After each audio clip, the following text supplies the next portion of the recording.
You have improved, Harriet Smith. I hope you're not the only man to have noticed. I'm not. I believe your friend will soon hear something serious. Something to her advantage. Who makes you his confidant?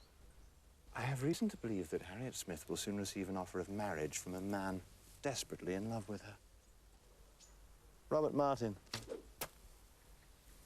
He came here 2 evenings ago to consult about it. He's a tenant, you know, and a good friend.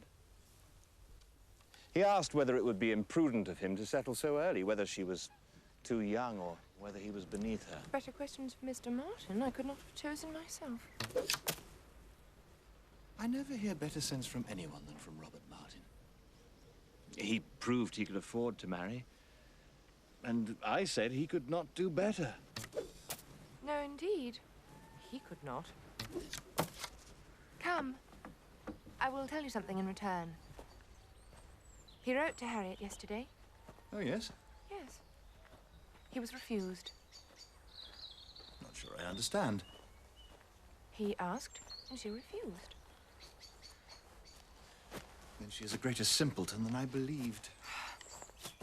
The most incomprehensible thing in the world to a man is a woman who rejects his offer of marriage. I do not comprehend it because it is madness. I hope you're wrong. I could not be.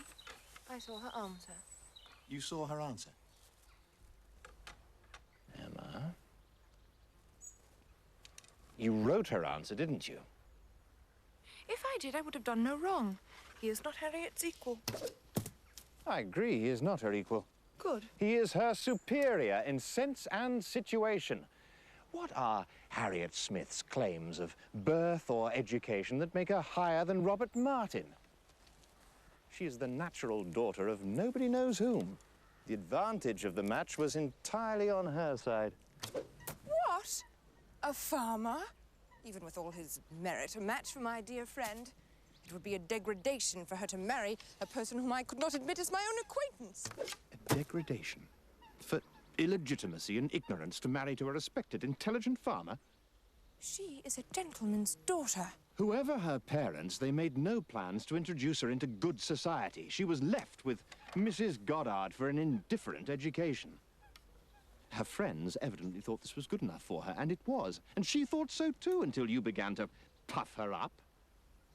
Vanity working on a weak mind produces every kind of mischief. You dismiss her beauty and good nature, yet I would be very much mistaken if your sex in general does not think those claims the highest a woman could possess. Men of sense, whatever you may say, do not want silly wives. On my word, Emma.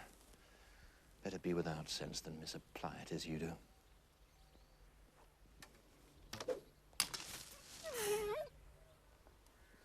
Try not to kill my dogs.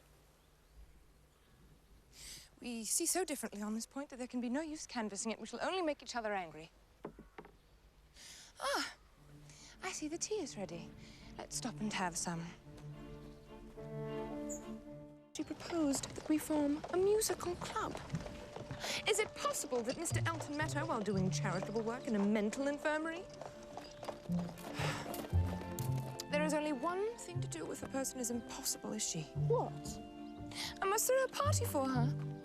Otherwise, everyone will feel at once how much I dislike her.